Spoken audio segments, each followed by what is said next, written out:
एक गुरु का एक शिष्य बहुत दुखी था। जब भी वह भिक्षा मांगने के लिए आसपास के गांवों में जाता तो उसे वहां दुख, दर्द, तकलीफ दिखाई देती। यह सब देखकर वह बेचैन रहने लगा। वह ईश्वर से प्रार्थना करता कि सबको सुख दे, खुशी दे, शांति दे। एक दिन उसके मन में यह प्रश्न उठा कि क्यों इस दुनिया को बनाने वाले ने इन सबको दुख दिया है? क्यों नहीं वह सबको सुख दे देता? यही प्रश्न लेकर वह अपने गुरु के पास पहुंचा और बोला, हे गुरुदेव, इस दुनिया के लोग इतने दुखी क्यों हैं? क्यों चारों तरफ दुख ही दुख है? इस दुनिया को बनाने वाला क्यों नहीं इन सबको सुख और खुशियां दे देता? मैं बहुत दुखी और बेचैन हूं इन सब के दुख देखकर। मैं जब आसपास के गांवों में भिक्षा मांगने जाता हूं तो मुझे वहां दुख और तकलीफ के अलावा कुछ और दिखाई नहीं देता। हर इंसान किसी न किसी बात से दुखी है, परेशान है, बेचैन है। गुरु ने कहा, इन सबको सुख ही दिया गया है, लेकिन इन्हें अपना सुख दिखाई ही नहीं देता। तो इसमें कोई क्या कर सकता है? शिष्य ने कहा, गुरुदेव, अगर सुख होगा तो सुख दिखाई देगा और अगर दुख होगा तो दुख दिखाई देगा। लोग इतने ना समझ तो नहीं कि सुख होने के बाद भी दुखी होने का प्रयास करेंगे? भला सुख दुख कैसे बन सकता है?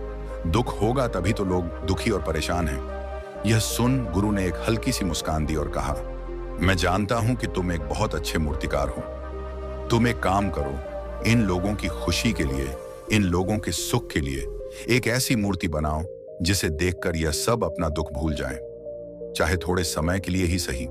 शिष्य ने कहा, ठीक है गुरुदेव, मैं एक ऐसी मूर्ति बनाऊंगा जिसे अगर कोई देखे तो वह अपने दुख और दर्द भूलकर खुश हो जाए। शिष्य ने 3 महीने तक उस मूर्ति पर काम किया।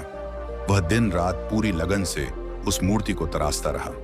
3 महीने बाद जब उसकी मूर्ति पूरी तरह से बनकर तैयार हो गई तो वह गुरु के पास आया और बोला, हे गुरुदेव, आपके कहे अनुसार मैंने वह मूर्ति बना ली है। जो भी इंसान उस मूर्ति को देखेगा अपने दुख और दर्द भूलकर खुश हो जाएगा।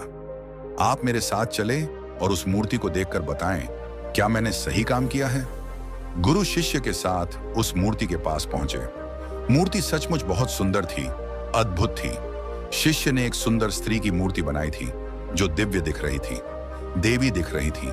उसकी मुस्कान ऐसी थी कि कोई भी उसमें खो जाता और अपने दुख दर्द भूलकर प्रसन्न हो जाता। गुरु ने कहा, बहुत खूब, बहुत अद्भुत मूर्ति बनाई है तुमने।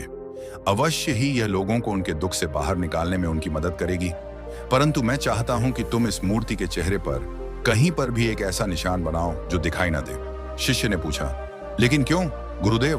गुरु ने कहा, यह मैं तुम्हें बाद में बताऊंगा। शिष्य ने उस मूर्ति की आंख के ऊपर भौं में एक छोटा सा निशान बना दिया जो दिखाई भी नहीं दे रहा था। गुरु ने कहा, बहुत अच्छे, अब इस मूर्ति को गांव के बाहर वाली सड़क पर रख देते हैं। उस मूर्ति को गांव के बाहर वाली सड़क के किनारे रख दिया गया और गुरु शिष्य कुछ दूरी पर जाकर खड़े हो गए। गांव वाले उस रास्ते से बाहर आने लगे। जो भी उस मूर्ति को देखता वह दुखी हो जाता।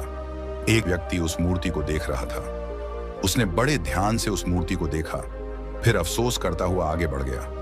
रास्ते में गुरु और शिष्य ने उसे रोका। गुरु ने कहा, तुम बड़े दुखी दिखाई पड़ रहे हो, क्या हुआ? व्यक्ति ने कहा, वहां एक मूर्ति रखी है, बड़ी सुंदर मूर्ति है, ऐसी कि देखो तो देखते ही रह जाओ, पर अफसोस उसमें एक कमी है। मूर्तिकार ठीक नहीं था, उसने मूर्ति की आंख के ऊपर एक निशान छोड़ दिया है, इसीलिए मैं बहुत दुखी हूं। काश अगर वह निशान नहीं होता तो मूर्ति कितनी सुंदर होती।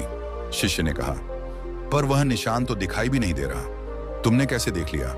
व्यक्ति ने कहा, क्या बात करते हो, मेरी तो पहली नजर ही उस निशान पर पड़ी थी। यह कहकर वह व्यक्ति वहां से चला गया। एक दूसरा व्यक्ति उस मूर्ति को देख रहा था, वह भी दुखी होता हुआ आगे बढ़ गया।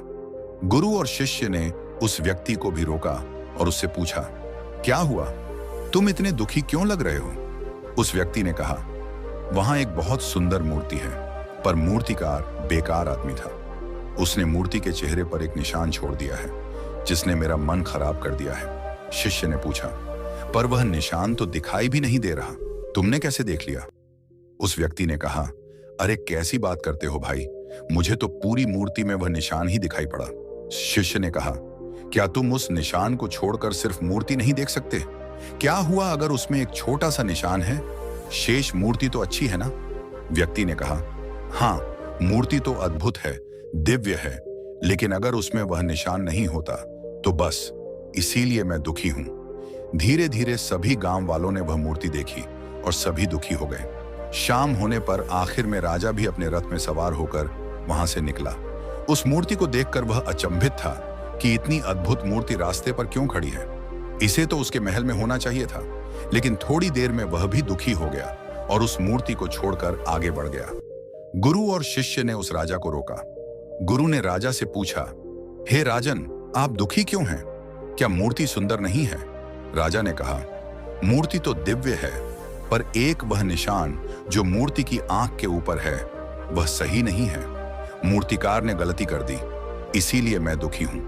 काश अगर वह एक निशान नहीं होता तो यह मूर्ति मेरे राज दरबार की शोभा बढ़ा रही होती। यह कहकर राजा भी वहां से चला गया। गुरु और शिष्य दोनों मूर्ति के पास पहुंचे। शिष्य ने बड़े ध्यान से मूर्ति को देखा। मूर्ति बहुत सुंदर थी, उसमें कोई कमी नहीं थी और ना ही वह निशान दिखाई दे रहा था। शिष्य बड़ा अचंभित था। उसने गुरु से कहा, गुरुदेव, मूर्ति में तो कोई कमी नहीं है। पूरी मूर्ति अद्भुत है और दिव्य स्वरूप है। एक छोटा सा निशान ही तो है, और वो भी ऐसा कि दूर से देखो तो दिखाई भी ना दे। बहुत पास आकर देखोगे तब भी बहुत ध्यान देने पर ही दिखता है। फिर यह सारे लोग उस एक छोटे से निशान के पीछे ही क्यों पड़े हैं? इन्हें बाकी की इतनी सुंदर मूर्ति क्यों नहीं दिख रही? गुरु ने उत्तर देते हुए कहा, तुम पूछ रहे थे ना कि दुनिया बनाने वाले ने दुख क्यों दिया। उसने दुख नहीं दिया, उसने तो इन्हें सुख देने की सारी व्यवस्था की थी। पर यह सब पूरी मूर्ति नहीं देखते, ये कमी देखते हैं। ये पूरा सुख नहीं देखते, उसमें एक छोटा सा दुख ढूंढने में लगे रहते हैं। जैसे तुम्हारी मूर्ति में इन्होंने सुख की जगह दुख ढूंढ लिया। अर्थात मूर्ति की दिव्यता देखकर खुश होने की बजाय एक छोटी सी कमी देखकर दुखी हो गए। ऐसे ही इनके पास सुख ही सुख है, लेकिन यह उस एक दुख में खोए रहते हैं जिसका कोई वजूद ही नहीं है। जैसे तुम्हारी मूर्ति में उस एक छोटे से निशान का कोई वजूद नहीं है। शिष्य ने प्रश्न किया, लेकिन यह ऐसा क्यों करते हैं गुरुदेव? गुरु ने कहा, बेचैन मन के कारण यहाँ सब बेचैन है। ये कभी भी पूरी मूर्ति देखते ही नहीं, ये कभी भी अपना पूरा सुख देखते ही नहीं। ये देखते हैं एक छोटी सी कमी, ये सुख के बीच दुख देखते हैं। ये पूरी दुनिया विराट सुख को छोड़कर छोटे छोटे दुखों को पकड़कर बैठी रहती है। वही उनकी जिंदगी है और वही उनकी दुनिया है। अगर यह ध्यान से देखें तो बनाने वाले ने हर चीज इनके सुख के लिए ही बनाई है। ये नदियां, ये पहाड़, ये हरी भरी प्रकृति, स्वादिष्ट फल और भोजन, रिश्ते नाते, धन संपदा, हर एक चीज इनके सुख के लिए ही बनाई गई है। लेकिन ये हर चीज में अपने लिए दुख ढूंढ ही लेते हैं और दुखी होते रहते हैं। जिस प्रकार इस मूर्ति को बनाने वाले को सभी लोग दोष दे रहे थे, उसी प्रकार इस दुनिया को बनाने वाले को भी यह लोग दोष देते हैं। जबकि इसमें गलती किसकी है, मूर्तिकार की या मूर्ति को देखने वाले की? शिष्य ने कहा, गुरुदेव, इन्हें सुख मिले, क्या कोई ऐसी व्यवस्था नहीं हो सकती? गुरु ने कहा, मैंने बताया ना, सुख तो इन्हें पहले से ही मिला हुआ है। इन्हें वह एक छोटी सी कमी छोड़कर पूरी मूर्ति देखनी होगी, तभी तो इन्हें अपना पूरा सुख दिखाई पड़ेगा। शिष्य ने कहा, और इसके लिए क्या करना होगा गुरुदेव? गुरु ने कहा, अपने ध्यान को छोटी सी कमी से हटाकर पूरी मूर्ति पर लगाना होगा। और यह तभी संभव होगा जब वह अपने बेचैन मन से छुटकारा पाने की कोशिश करें, अपनी समझ को बढ़ाएं, ध्यान करें। ध्यान से मन की बेचैनी कम होती है और शांति आती है। और एक शांत मन ही पूरी मूर्ति देख सकता है, एक छोटी सी कमी नहीं। केवल बेचैन मन ही कमियों को ढूंढता है और दुखी रहता है। शिष्य ने कहा, मैं आपकी बात समझ गया हूं गुरुदेव। दोस्तों, इस कहानी से आपको क्या सीख मिली कमेंट में जरूर बताएं और इस वीडियो को लाइक करके चैनल सब्सक्राइब जरूर कर लें। वीडियो में अंत तक बने रहने के लिए दिल से धन्यवाद।